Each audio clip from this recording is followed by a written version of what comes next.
Hello dear students, this is Parvez sir maths वाला। फिर से आपका एक बार और स्वागत करते हैं परवेज सर मैथ्स वाले यूट्यूब चैनल पे।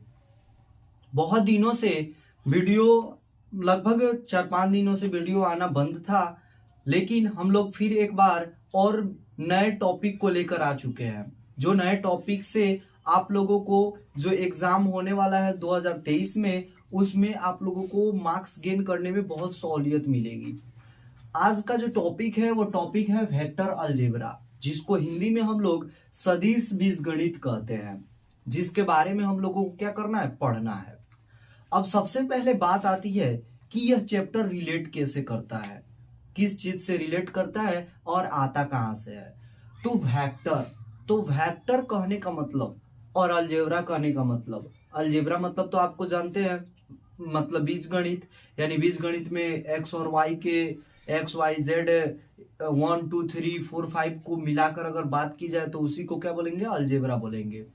तो उसी को हम क्या करें, किसी डायरेक्शन के साथ ऐड करके पढ़े, यानी डायरेक्शन के साथ ऐड करके पढ़ना ही क्या कहलाता है, वेक्टर अलजेब्रा, यानी क्या कहलाता है, सदिश बीजगणित कहलाता है। अब हम लोगों को वेक्टर अलजेब्रा जानने से पहले ये जानना होगा कि फिजिकल क्वांटिटीज क्या होता है। फिजिकल क्वांटिटीज यानी फिजिकल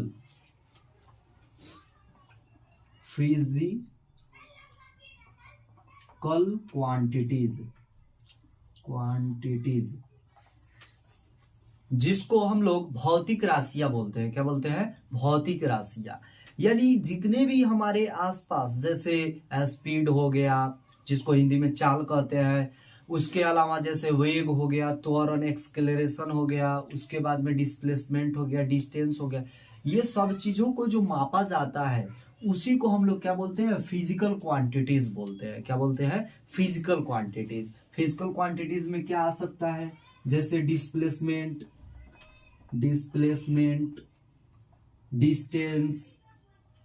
डिस्टेंस, इसके अलावा आपका स्पीड, इसके अलावा आ जाएगा हमारा जैसे स्पीड के बाद में वेग, त्वरण, एक्सेलरेशन, ये सब चीजें जो होती है वह सब चीजें किस में आती है, फिजिकल क्वांटिटीज में। अब फिजिकल क्वांटिटीज के दो पार्ट होते हैं, दो भाग होते हैं, यानी फिजिकल क्वांटिटीज कितने तरह के होते हैं, दो तरह के होते हैं। एक होता है जिसको स्केलर क्वांटिटीज बोलते हैं, एक को क्या बोलते हैं, पहला जो इसका भाग होता है उसको क्या बोलते हैं, स्केलर क्वांटिटीज, और दूसरा हमारा होता है जिसको हम लोग बोलते हैं वेक्टर क्वांटिटीज। क्या बोलते हैं, वेक्टर क्वांटिटीज। इसको हिंदी में हम लोग अदिश बोलते हैं। क्या बोलते हैं, अदिश, और इसको क्या बोलते हैं हम लोग, सदिश, यानी सदिश राशियां, और इसको क्या बोलेंगे हम लोग, अदिश राशियां। क्या बोलेंगे, राशियां। यानी अदिश और सदिश से ही समझ में आता होगा। जैसे अदिश कहने का मतलब क्या हुआ कि वह क्वांटिटीज, यानी वैसे क्वांटिटीज जिसमें डायरेक्शन न हो, यानी जिसमें डायरेक्शन न हो, डायरेक्शन, जो डायरेक्शन हो वह नहीं हो, यानी दिशा की बात न की जाती हो, तो उस क्वांटिटीज को हम लोग स्केलर क्वांटिटीज बोलते हैं। और जिसमें हमारा डायरेक्शन हो, क्या हो, डायरेक्शन हो, उसको हम लोग क्या बोलेंगे, वेक्टर क्वांटिटीज बोलेंगे। तो इससे का कहने का मतलब यह हुआ। अब हम लोग कैसे समझेंगे कि किसमें जो क्या बोला जाता है, डायरेक्शन है या किसमें नहीं है। तो अगर ले लिया जाए स्पीड की, तो स्पीड क्या होता है, कभी हम लोग जैसे यहां से चलना शुरू किए तो कभी हम लोग सीधे जाते हैं, कभी मुड़ जाते हैं, कभी फिर सीधे जाते हैं, फिर मुड़ जाते हैं, फिर ऐसे सीधे जाके फिर दाएं कहीं बाएं, कभी ऐसे करते हुए जाते हैं। तो हमारा ये क्या बताता है, यह स्पीड बताता है। इसके बीच में क्या बताता है, स्पीड बताता है। तो स्पीड का कोई डायरेक्शन होता है, नहीं डायरेक्शन होता है। ऐसा नहीं ना बोला जाता है कि आप अपने घर से निकले हैं तो 5 किलोमीटर पर यानी 5 किलोमीटर पर आवर के स्पीड से आप सीधा नॉर्थ डायरेक्शन में जाइए। ऐसा तो नहीं बोला जाता है, ऐसा बोला जाता है, नहीं बोला जाता है। हमारा क्या होता है, स्पीड जो होता है वह किसी रोड पे चलते हैं, दाएं चले बाएं चले, वह बिना दिशा की होती है, यानी विदाउट डायरेक्शन की होती है। तो यहाँ पे स्केलर क्वांटिटीज क्या हो जाएगी, स्पीड हो जाएगा। उसके बाद में डिस्टेंस, डिस्टेंस माने क्या होता है, दूरी, यानी यहां से चले तो 5 मीटर, फिर यहाँ आए तो 2 मीटर, फिर यहाँ पे आए तो 5 मीटर, फिर यहाँ पे 1 मीटर, फिर यहाँ पे 3 मीटर, ऐसे करते करते इस सबको ऐड कर दे तो इसको डिस्टेंस बोलेंगे। क्या बोलेंगे, डिस्टेंस। तो डिस्टेंस में कोई भी डायरेक्शन नहीं होता है, डिस्टेंस में डायरेक्शन नहीं होता है। अगर वहीं डिस्प्लेसमेंट की बात की जाए, डिस्प्लेसमेंट मतलब होता है विस्थापन। तो to end point and initial point के बीच का मिनिमम जो डिस्टेंस होता है उसी को हम लोग डिस्प्लेसमेंट बोलते हैं। क्या बोलते हैं, डिस्प्लेसमेंट। यानी यह इनिशियल है और यह क्या है, लास्ट है। तो इसके बीच का जो मिनिमम जो क्या होगा, मिनिमम डिस्टेंस यही ना होगा, तो मिनिमम डिस्टेंस को हम डिस्प्लेसमेंट बोलेंगे। तो हम बोल सकते हैं कि नहीं बोल सकते हैं कि यहां से चलना शुरू किया है और इससे सीधे डायरेक्शन में गया है, यानी डायरेक्शन है। तो डायरेक्शन के साथ हम लोग जिसको बोलेंगे उसी को हम लोग क्या बोलेंगे, वेक्टर क्वांटिटीज। इसके अलावा जैसे हमारा आता है वेग, वेग क्या होता है, तो वेग को हम लोग कहते हैं कि विस्थापन, यानी displace upon time, displacement, displacement upon में टाइम, इसको हम लोग क्या बोलते हैं, तो वेलोसिटी बोलते हैं। क्या बोलते हैं, वेलोसिटी, वेलोसिटी, यानी वेलोसिटी बोलेंगे। यानी जो डिस्प्लेसमेंट, तो डिस्प्लेसमेंट किसको बोलते हैं, तो एक निश्चित डायरेक्शन में यानी फिक्स डायरेक्शन में अगर कोई भी ऑब्जेक्ट मूव करता है, कोई भी डिस्टेंस ट्रेवल करता है, तो उसको हम लोग डिस्प्लेसमेंट बोलते हैं, जैसा कि यहाँ पे बताया गया है। और टाइम के अलोंग, यानी टाइम के रिस्पेक्ट में अगर कोई भी डिस्प्लेसमेंट होता है तो उसको हम लोग वेलोसिटी बोलते हैं। तो वेलोसिटी क्या होता है, तो वेलोसिटी डायरेक्शन के साथ होता है, इसीलिए इसको हम लोग क्या बोलते हैं, वेक्टर क्वांटिटीज। और डायरेक्शन के साथ न होने के कारण हम लोग स्केलर क्वांटिटीज बोलते हैं। तो ये ट्रिक याद रखिएगा कि स्केलर, स्केलर इसका मतलब डायरेक्शन नहीं, और वेक्टर मतलब डायरेक्शन के साथ, यानी सदिश, सदिश यानी दिशा के साथ, और अदिश यानी दिशा के अकेला, यानी दिशा के अ से अकेला, यानी दिशा के बिना जो रहेगा उसी को हम लोग क्या बोलते हैं, स्केलर क्वांटिटीज बोलते हैं। तो इसी तरह हम लोग वेक्टर के बारे में जानेंगे। फिर अगला जो टॉपिक निकल कर आता है उसके बारे में समझे। यहाँ पे जो अगला टॉपिक आता है उस टॉपिक का नाम है डायरेक्टेड लाइन, जिसको हिंदी में हम लोग दिष्ट रेखा बोलते हैं। क्या बोलते हैं, दिष्ट रेखा। अब रेखा के बारे में तो हमको पता है कि रेखा क्या होता है। तो रेखा वह जो पॉइंट से मिलकर क्या होता है, बना हुआ होता है, जिसमें क्या होते हैं, दो इंडलेस पॉइंट होते हैं। इंडलेस पॉइंट कहने का मतलब क्या हुआ कि जिसको हम लोग क्या करें, इनफाइनाइट तक बढ़ाते चले जाएं, यानी दोनों तरफ हम लोग इनफाइनाइट बढ़ाते चले जाएं, तो उसी को हम लोग क्या बोलते हैं, लाइन बोलते हैं, यानी रेखा बोलते हैं। अब यहाँ पे डायरेक्टेड लाइन बोल दिया, यानी डायरेक्टेड। तो डायरेक्टेड लाइन माने क्या हुआ, इसका मतलब क्या हुआ, तो समझ में आना चाहिए यह कि यह होता है, वह क्या करता है, वह डायरेक्शन को बताता है। किसको बताता है, डायरेक्शन को बताता है। इससे डायरेक्शन का कोई पता नहीं चल रहा है, डायरेक्शन से पता चल रहा है, नहीं चल रहा है। जैसे ऐसे दिया गया है तो इससे दोनों तरफ बढ़ा सकते हैं, यानी हम लोग लेफ्ट भी बढ़ा, इसको राइट भी बढ़ा सकते हैं और इसको लेफ्ट भी बढ़ा सकते हैं, यानी हम लोग दोनों तरफ बढ़ा सकते हैं, इंक्रीज कर सकते हैं या डिक्रीज भी कर सकते हैं। लेकिन इसको एक पार्टिकुलर डायरेक्शन में हम क्या बढ़ा सकते हैं, नहीं बढ़ा सकते हैं। तो हम लोग इसको कहेंगे क्या, तो डायरेक्ट जो लाइन होता है वह यह बताता है कि वह लाइन जिसमें क्या हो, एक एरो हो, यानी इसमें विथ एरो, यानी विथ एरो जो होता है उसी को हम लोग क्या बोलते हैं, डायरेक्टेड लाइन बोलते हैं, यानी दिष्ट रेखा बोलते हैं। जिसका काम क्या होता है, तो जिसका काम यह होता है कि यह किसी भी लेंथ के डायरेक्शन को बताता है। कोई भी लेंथ हो तो उसके डायरेक्शन को बताने का यह काम करता है। जैसे हमारा यहाँ पे पी क्यू है, यहाँ पे पी क्यू, तो यहां से यहां तक के बीच में जो लेंथ है उस लेंथ को मेजर करें। जैसे P से Q की तरफ गया है, तो इसी को हम लोग बताने के लिए इसको डायरेक्टेड लाइन का यूज करते हैं, तो यह डायरेक्शन बताता है। जैसे हम लोग इसका लंबाई की बात करें, यानी PQ का लेंथ, यानी length of PQ equal to क्या हो जाएगा, मॉड में लिख देते हैं PQ का मॉड, और यह निकल करके आता है यह PQ, यानी इसके बीच का जो लेंथ होता है उसी को हम लोग क्या बोलते हैं, लेंथ ऑफ वेक्टर। इसको क्या बोल देते हैं, वेक्टर PQ। और यही वेक्टर क्या होता है, डायरेक्टेड लाइन होता है। क्या होता है, डायरेक्टेड लाइन, जिसको हिंदी में दिष्ट रेखा बोलते हैं। और इसी पे बेस्ड एक आता है डायरेक्टेड लाइन सेगमेंट। क्या आता है, डायरेक्टेड लाइन सेगमेंट। तो वह क्या होता है, डायरेक्टेड लाइन सेगमेंट। यह क्या होता है, तो लाइन सेगमेंट मतलब हमको पता है, लाइन सेगमेंट का मतलब क्या होता है, वह टू एंड पॉइंट हो, जिसके क्या हो, टू एंड पॉइंट हो, और इसी टू एंड पॉइंट को हम लोग डायरेक्शन के साथ ऐड कर दे, तो इसी डायरेक्शन के साथ ऐड करने पर यह क्या बनता है, डायरेक्टेड लाइन सेगमेंट बनता है। क्या बनता है, डायरेक्टेड लाइन सेगमेंट बनता है।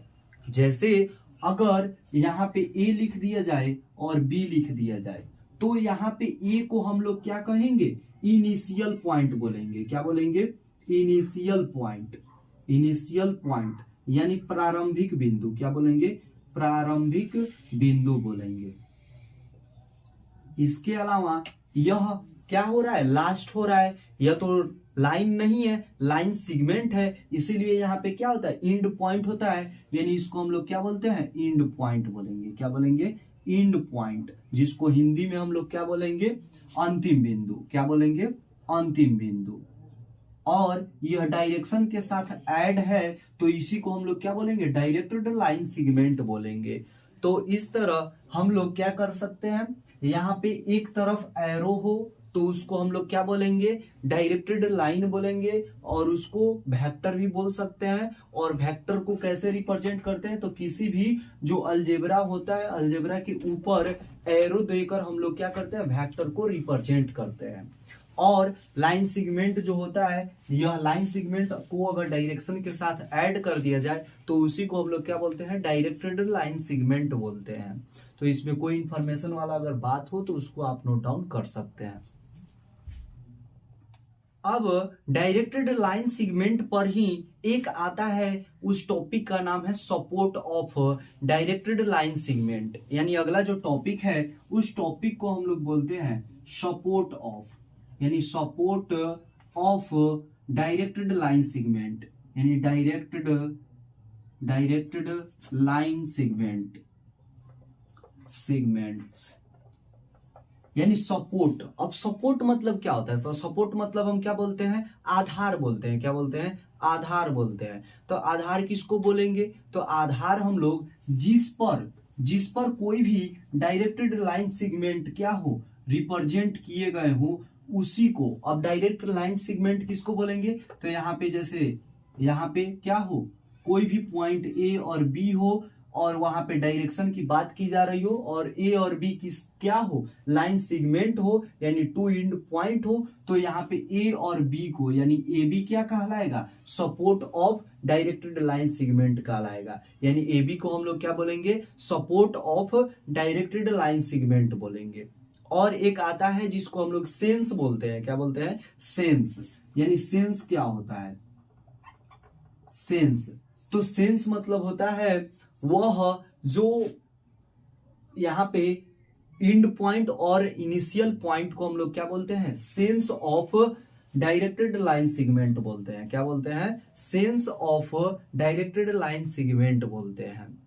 अब इसके बाद में हम लोग देखेंगे कि हम लोग कोई भी अगर वेक्टर दिया जाए तो वेक्टर को रिप्रेजेंट कैसे करते हैं, या वेक्टर का हम लोग मॉडुलस कैसे फाइंड आउट कर पाते हैं, तो उस टॉपिक को देखेंगे। यहाँ पे जो टॉपिक है, टॉपिक का नाम है रिप्रेजेंटेशन ऑफ वेक्टर, यानी किसी भी वेक्टर को हम लोग रिप्रेजेंट कैसे करते हैं। तो वेक्टर दो तरीके से रिप्रेजेंट होता है, एक 2D में यानी 2 डायमेंशन, यानी 2 डायमेंशन में क्या आएगा, लेंथ आएगा नहीं तो ब्रीथ आएगा। इसके अलावा अगर दूसरे टाइप से रिप्रेजेंट करना हो तो उसको क्या बोलते हैं, 3 डायमेंशन, यानी 3D से रिप्रेजेंट करना। तो 3D में क्या आता है, लेंथ आता है, ब्रीथ आता है और हाइट आता है। क्या आता है, लेंथ ब्रीथ के अलावा अगर हाइट ऐड कर दिया जाए तो उसको हम लोग क्या बोलेंगे, 3 डायमेंशनल बोलेंगे। जैसे अगर 2D की बात की जाए तो 2D में हम लोग क्या, जैसे अगर कोई रेक्टेंगुलर कोई भी फील्ड हो, कोई भी खेत हो, कोई भी मैदान हो, तो उसको हम लोग क्या बोलेंगे, 2 डायमेंशनल बोलेंगे। इसके अलावा कोई सर्किल के जैसा बनाया गया हो, कोई कुआं वगैरह हो और कुएं के ऊपर का जो ढक्कन हो, ढक्कन के ऊपर के सरफेस की बात की जाए तो उसको हम लोग क्या बोलेंगे, सर्कुलर बोलेंगे, सर्किल बोलेंगे। और वह सर्किल क्या होगा, 2 डायमेंशनल होगा। क्यों, क्योंकि उसमें एक लेंथ हो सकता है, नहीं तो उसमें ब्रीथ हो सकता है। इसके अलावा हम 3 डायमेंशनल किसको बोलेंगे, तो 3 डायमेंशनल जिसमें लेंथ, ब्रीथ और हाइट हो, यानी लेंथ और ब्रीथ के अलावा हाइट भी हो। जैसे हमारा मोबाइल, उसका लेंथ भी रहता है, ब्रीथ भी रहता है। आप बोलिएगा हाइट कहाँ रहता है, तो हाइट न रह के वहां पे क्या रहता है, मोटाई रहता है, उसका फैटनेस रहता है, यानी वो फैट रहता है, मोटा रहता है। तो उसी को हम लोग क्या बोलते हैं, हम लोग 3 डायमेंशनल बोलेंगे। जैसे हम लोग जिस कमरे में रहते हैं, या सपोज दैट यहाँ पे बोर्ड को ही ले लिया जाए, तो यहाँ पे देखिए, तो यहाँ पे यह क्या है, लंबाई है, यह चौड़ाई है, और यहाँ पे देखा जाए तो बोर्ड कुछ न कुछ यहाँ पे मोटा दिखाई दे रहा होगा। तो इसी मोटाई को हम लोग क्या बोलेंगे, 3 डायमेंशनल बोलेंगे। तो अगर रिप्रेजेंटेशन की बात की जाए तो रिप्रेजेंट कैसे करेंगे, तो इन 2D यानी 2 डायमेंशनल में। तो 2D में क्या होगा, तो 2D में हम लोग जानते हैं कोऑर्डिनेशन ज्योमेट्री पढ़े थे, यानी निर्देशांक ज्यामिति। तो उसमें क्या था, एक एक्स प्लेन था, एक वाई प्लेन था। यानी एक्स प्लेन, एक्स मतलब भुज और वाई मतलब क्या था, कोटि। तो इस एक्स पे रिप्रेजेंट करते हैं, तो रिप्रेजेंट करने के लिए हम लोग आई वेक्टर का यूज करते हैं। किसका यूज करते हैं, आई वेक्टर का। और यहाँ पे y पे रिप्रेजेंट करना हो तो हम लोग किसका यूज करते हैं, जे वेक्टर का। किसका यूज करते हैं, तो जे वेक्टर का।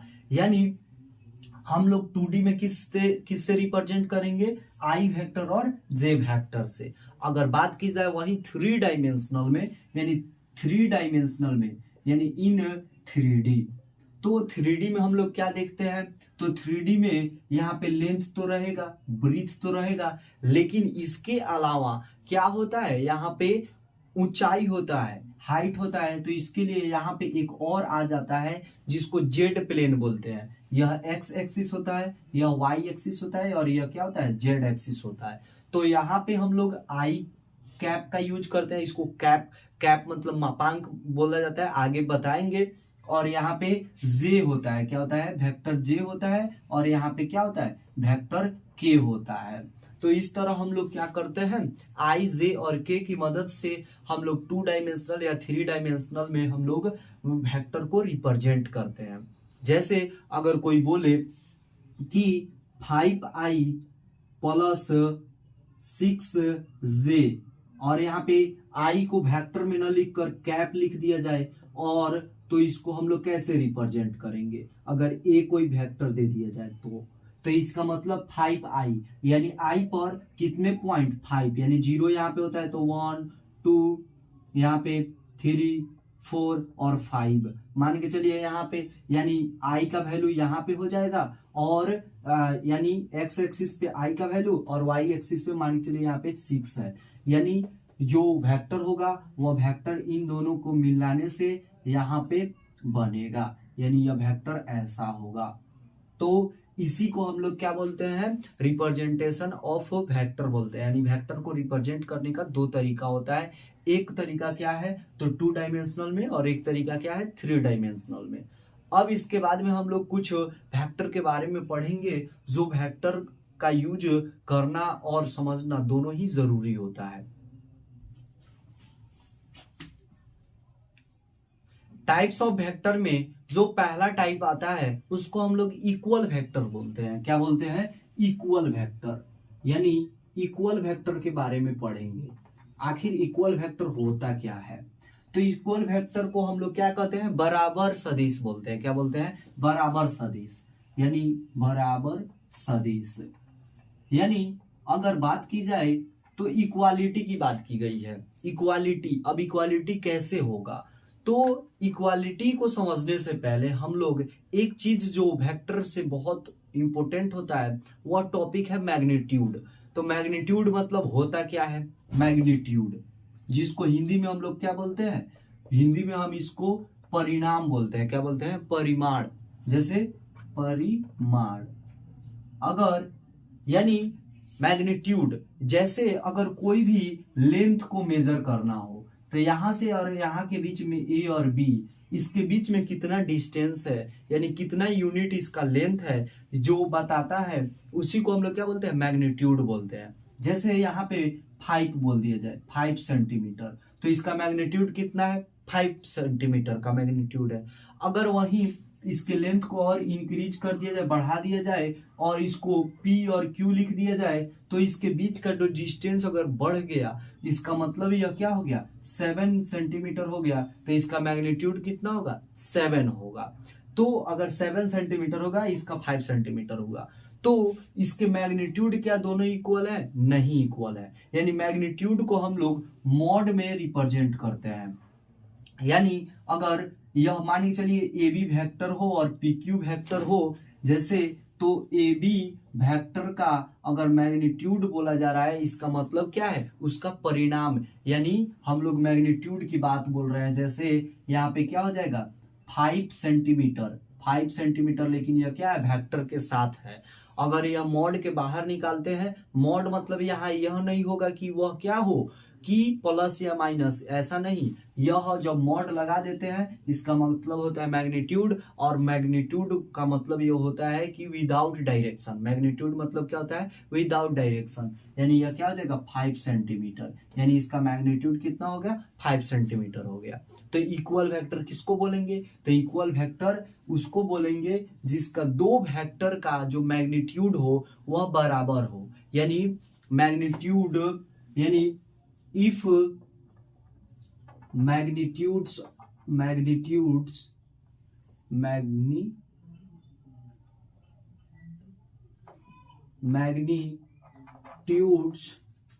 of two vectors are equal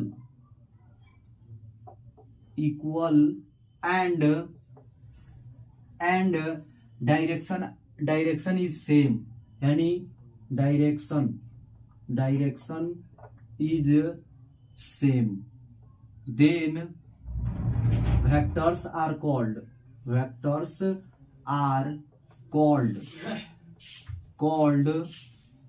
equal vector. Equal vectors भी बोल सकते हैं।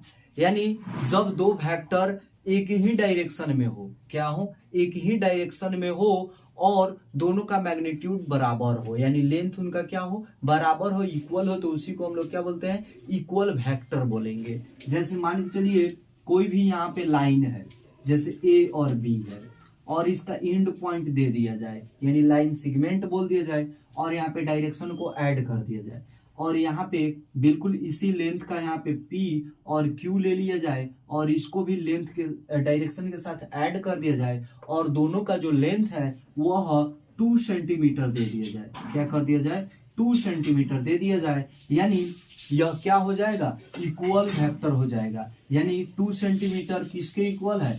2 सेंटीमीटर। और ये 2 सेंटीमीटर क्या है? तो वेक्टर के साथ है, यानी ए बी वेक्टर किसके बराबर हो जाएगा? वह पी क्यू वेक्टर के बराबर हो जाएगा। किसके बराबर हो जाएगा? पी क्यू वेक्टर के। और डायरेक्शन भी इसका क्या है? सेम है। इसका डायरेक्शन क्या है? सेम है। इसीलिए हम इसको क्या कहेंगे? इक्वल वेक्टर बोलेंगे। क्या बोलेंगे? Equal vector. अब इसके बाद जो आता है उसको निगेटिव वेक्टर बोलते हैं, जिसको हिंदी में क्या बोलते हैं हम लोग? ऋणात्मक सदिश बोलते हैं। तो पहले इसको नोट डाउन कर ले। যা belum tuh ini kan lagi sarap अब एक और टाइप निकल कर आता है जिस टाइप को हम लोग कहते हैं निगेटिव वेक्टर। नाम से ही इसका अर्थ पता है, निगेटिव मतलब क्या होता है, ऋणात्मक। ऋणात्मक सदिश क्या होता है इसके बारे में समझेंगे। तो ऋणात्मक सदिश होता क्या है, तो कोई भी वेक्टर हो, कोई भी वेक्टर के ऑपोजिट वेक्टर को हम लोग क्या बोलते हैं, निगेटिव वेक्टर बोलते हैं। जैसे अगर यहाँ पे कोई भी Q और S दे दिया जाए वेक्टर, और उसी के अलोंग एक वेक्टर जैसे T और P दे दिया जाए, और इसका डायरेक्शन क्या किया जाए, उल्टा कर दिया जाए। अब यहाँ पे हम लोग रिप्रेजेंट कैसे करेंगे वेक्टर को, तो इस वेक्टर को हम लोग क्या करेंगे, Q और S लिखेंगे। Q क्या है, इनिशियल है, और S क्या है, यह लास्ट है। यानी Q और S, यानी इनिशियल इसका पॉइंट कौन है, Q, और लास्ट पॉइंट कौन है, S है। और इसी को रिप्रेजेंट करना हो तो यहाँ पे हम लोग TP लिखेंगे, नहीं TP क्यों नहीं लिखेंगे, क्योंकि इसका इनिशियल क्या है, P है, तो P इनिशियल और लास्ट क्या है, T है, यानी T हो गया। यानी P से चलना शुरू किया और T की तरफ गया। अब हम लोग ऐसे नहीं लिख सकते हैं, TP इस तरह नहीं लिख सकते हैं कि P से शुरू हुआ T की तरफ गया, ऐसा नहीं लिख सकते हैं। तो हम लोग इसको, अगर हमको TP के फॉर्म में लिखना हो तो क्या करेंगे, क्यों, क्योंकि इसका डायरेक्शन अगर देखा जाए तो राइट साइड में है, और इसका डायरेक्शन क्या है, लेफ्ट साइड में है। तो इसको हम पलटना चाहें तो कैसे पलटेंगे, तो इसको हम लोग क्या करते हैं, निगेटिव साइन ले लेते हैं। क्या कर देते हैं, निगेटिव साइन। अब जैसे ही निगेटिव साइन लेंगे तो इनिशियल हमारा क्या हो जाएगा, T हो जाएगा, क्या हो जाएगा, T, और फाइनल हमारा क्या हो जाएगा, P हो जाएगा। तो यह क्या हो जाएगा, निगेटिव वेक्टर में चेंज हो जाएगा। तो इसीलिए हम लोग क्या कहते हैं, जिसका डायरेक्शन सेम ना हो, यानी अपोजिट डायरेक्शन हो, तो उसी को हम लोग क्या बोलते हैं, निगेटिव वेक्टर बोलते हैं। और निगेटिव वेक्टर जो होता है वह एक दूसरे के अलोंग तो होता है, लेकिन उसका डायरेक्शन सेम नहीं होता है। यानी जो दो वेक्टर हो जिसका डायरेक्शन सेम ना हो, तो उसको हम लोग क्या बोलते हैं, निगेटिव वेक्टर बोलते हैं। तो इस तरह यह जो वीडियो था वह इंट्रोडक्शन वीडियो था। तो हम लोग इस वीडियो को यहीं पे रोकते हैं, और साथ ही साथ आप लोगों को बता दें कि परवेज सर मैथ्स वाले यूट्यूब चैनल के जरिए आप लोगों को बिहार बोर्ड के एग्जामिनेशन जो होने वाला है 2023 में, उससे रिलेटेड जो भी क्वेश्चन के प्रॉब्लम है उसको सॉल्व कराने की कोशिश की जाएगी, और जितने भी VVI क्वेश्चन हैं उसको भी बताने की, समझाने की कोशिश की जाएगी। साथ ही साथ आप लोग हमारे YouTube channel Parvez sir maths वाले पे नए हो तो आप लोग चैनल को सब्सक्राइब कर सकते हैं, और अपना एक प्यारा सा कमेंट बॉक्स में लिख सकते हैं। और वीडियो देखने के लिए आपका बहुत बहुत धन्यवाद।